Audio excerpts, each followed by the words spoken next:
बताना चाहूंगा मेरी नजर में आर्मी चीफ साहब को क्या क्या मुश्किलात है। भारत के बॉर्डर पे आपको जो धमकियां मिल रही हैं वो तीसरा चैलेंज होगा।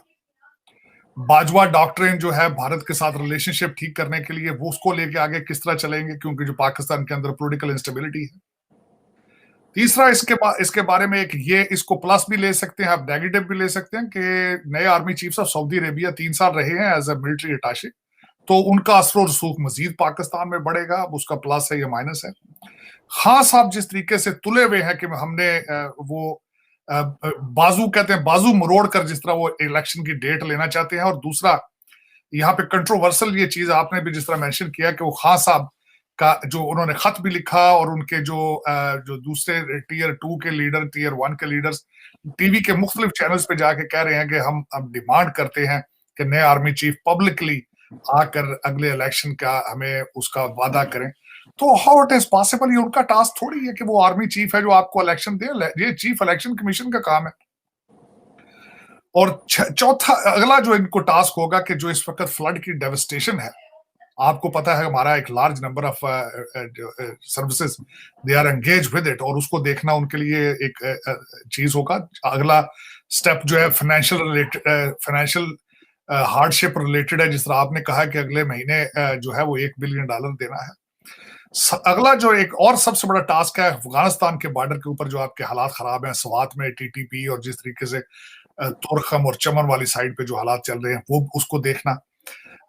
अगला नवा स्टेप जो है, बाजवा साहब ने अपनी स्पीच में भी जिस तरह कहा था कि फॉरेन पॉलिसी आपकी फौज देखती रही है, तो फॉरेन पॉलिसी आपके अमेरिका के साथ भी हालात खराब हैं, और आपका सी पैक भी बंद पड़ा है। ये भी एक चैलेंजों में से चैलेंज है। और जो कि जिस तरीके से सी पैक को ओवरसी करते रहे हैं हमारे जनरल बाजवा साहब, तो उसी ये भी इन्हीं के जुमरे में आएगा कि इसको किस तरीके से देखना है। अब मैं थोड़ा सा ये बताना चाहूंगा कि army chief what are the abilities he has, why he is different than the other army chiefs।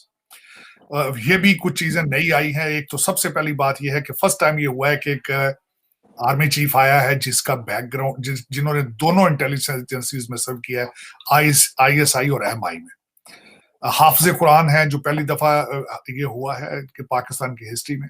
दूसरा OTS प्रोग्राम से, शॉर्ट टर्म कोर्स से आए हैं, ये भी एक पहली दफा हुआ है। अक्सर लोगों को ये नहीं पता कि इनके बहनोई जो थे एयरफोर्स में शहीद हुए हैं। वो ये भी एक नया एक पहली दफा हुआ है कि एक सर्विंग आर्मी जनरल जो है। अगला जो यूनिक चीज है, हलाल इम्तियाज है इनके पास। उसके बाद जो एक और यूनिक चीज है, ये सेनेटर इरफान सदीकी साहब के शागिर्द हैं। उसके बाद पहली दफा हुआ है कि क्वार्टर मास्टर जनरल जो है वो आर्मी चीफ बने हैं, क्योंकि क्वार्टर मास्टर जनरल एक पोजीशन की तरफ के लिए ये देखा जाता है कि खुडे लाइन लगाया होता है किसी को। ये फर्स्ट टाइम इट हैपेंड। और तीसरी बात ये है कि जलंधर से बैकग्राउंड है इनके। दूसरे आर्मी जनरल हैं जिनका जलंधर से बैकग्राउंड आफ्टर ज़ियाउल हक, ढेरी हसनाबाद रावलपिंडी से, वालिद साहब इनके टीचर, एक भाई इनका आर्मी में, एक भाई इनका टीचर, वो भी सर सैयद कॉलेज में खुद पढ़ते रहे हैं। बाजवा साहब भी सर सैयद कॉलेज से पढ़े हुए थे, और बाजवा साहब भी सेनेटर इरफान सदीकी के शागिर्द थे। तो ये सारी चेंजेस आई हैं। और मैं जो बताया आपको कि इस वक्त जो मसाइल है, मसाइल में पाकिस्तान घिरा हुआ है। डार साहब जिस तरह मर्जी कहें, अल्टीमेटली वो फाइनेंस मिनिस्टर हैं, उन्होंने सब अच्छे की खबर देनी है, लेकिन इस वक्त पाकिस्तान में डॉलर शॉर्ट है, डॉलर मिल ही नहीं रहा, और फिर अपने दोबारा उड़ान पर जो है वो जारी है। और दूसरा मैं ये बार बार ये इस बात पे इसका कहता हूं, इकॉनमी तब तक ठीक नहीं हो सकती जब कंट्री के अंदर लॉ एंड ऑर्डर के हालात ठीक ना हो।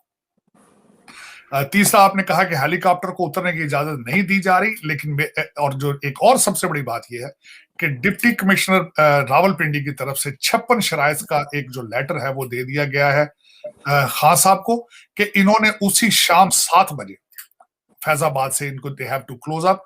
ये धरना नहीं होगा, सिर्फ जलसा होगा। और उन्होंने कहा है कि वो जो आपने खैमे लगाए थे परमानेंट यहाँ पे, उनको उखाड़े और अपने साथ ले जाए। एक और नई बात हुई है आज उसके बाद कि राना सनाउल्लाह साहब ने कहा है कि इनकी जान को खतरा है, इसको फौरन कैंसिल करेगा। ये भी एक आ चुकी है बात। तीसरा अगर कहा जाए तो सबसे बड़ा चैलेंज इस वक्त पाकिस्तान को इकॉनमी और पॉलिटिकल इंस्टेबिलिटी अब किस तरह लानी है? हाँ, इन्हीं का अदारा ला सकता है पॉलिटिकल स्टेबिलिटी, क्योंकि ये प्रोडक्ट इनकी है।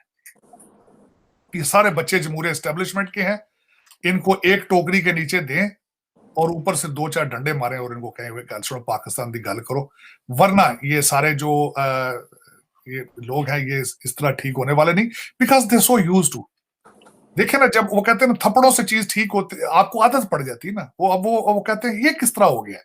मैंने आपको शायद बताया था एक दफा कि एमक्यूएम के जो एमएनएस हैं वो बेचारे नर्वस हो, वो कहते हैं यार हम तो कालों पे काम करने वाले लोग थे, अब काले नहीं आ रही तो हम क्या करें, हमें तो पता ही नहीं चल रहा जाना किधर।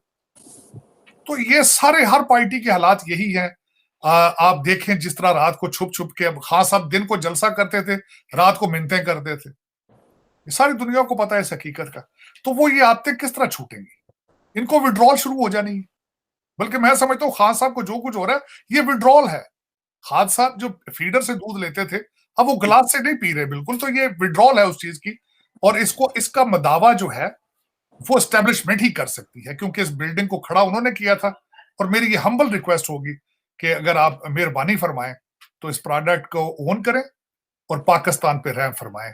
अब इस वक्त गाड़ी के चारों टायर फ्लैट हैं, इंजन ट्रांसमिशन तबाह है, तो आप स्टीयरिंग की चाबी कहते हैं कि इनको दे दें तो हमने चादर की बुकड़ मार के अब नहीं निकल सकते। ये इसको संभालना पड़ेगा। बाजवा साहब ने अपनी तकरीब में फरवरी 2021 तक की जिम्मेदारी ली है, लेकिन मैं आज की इस मिनट तक कहूंगा कि they are responsible, they are still involve in politics, they are still calling the shots. और मेहरबानी फरमाएं और इसको ठीक करें, वरना ये ना हो कि बहुत देर हो जाए। अभी भी 75 साल बहुत देर हो चुकी है। मेरे ख्याल में इसको ओन करें and let's move on.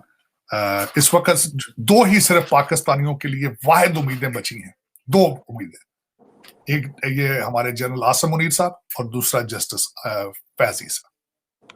That these are the only two hopes we have. Let's see how they can justify it. People are looking up to you. High hopes, high expectations. और दोनों का background ऐसा जिन लोगों के मैंने नाम लिए हैं कि the entire country is looking up to you. तार से बिल्कुल सही कह रहे हैं। अभी पाकिस्तान के जो वजीर आजम है शहबाज शरीफ साहब, वो टर्की गए हुए हैं, तुर्किया जिसका नया नाम है।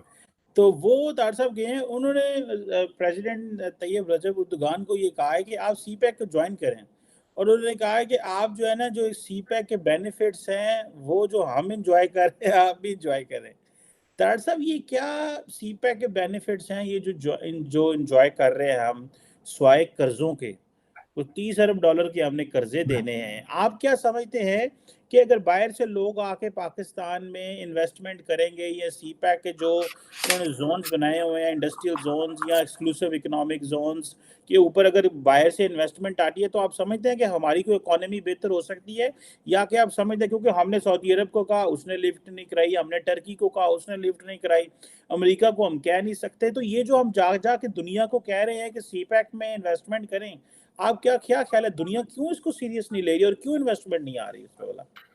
चीमा साहब, मुझे तो दूसरा इम्कान है शायद आप उनके क्वेश्चन को समझ ही नहीं सके पूरी तरीके से। उन्होंने कहीं किकबैक्स की बात तो नहीं की कि आप भी सीपैक एंजॉय आए और किकबैक से एंजॉय करें, क्योंकि टर्की के में भी उनके करप्शन उनके कल्चर का हिस्सा है। चाइना का जो कल्चर है उनमें भी करप्शन उनके कल्चर का हिस्सा है। पाकिस्तान का तो सारा कल्चर ही करप्शन पे है। डीएनए ना, वो तो बोन मैरो में घुस चुका है। तो हो सकता है कि उन्होंने इस तनाजर से बात की हो कि आप भी आए और बहती गंगा से आप भी मुस्तफीद हो। हमने तो 26 बिलियन डॉलर लगा दी, हमने खा लिए हैं उनके, आप भी 10-15 बिलियन डॉलर खा लें और एंजॉय करें। हो सकता है इस तरफ इशारा हो। लेकिन मैं अर्ज ये करूंगा शहबाज शरीफ साहब से, शहबाज शरीफ साहब, जब मुल्क के अंदर अमनो अमान के हालात हों तो फिर लोग आते हैं। जब आपके आधी कंट्री के मेन आर्टरीज जो हैं, शहराएं बंद हों, आप क्रिपल हो चुके हों,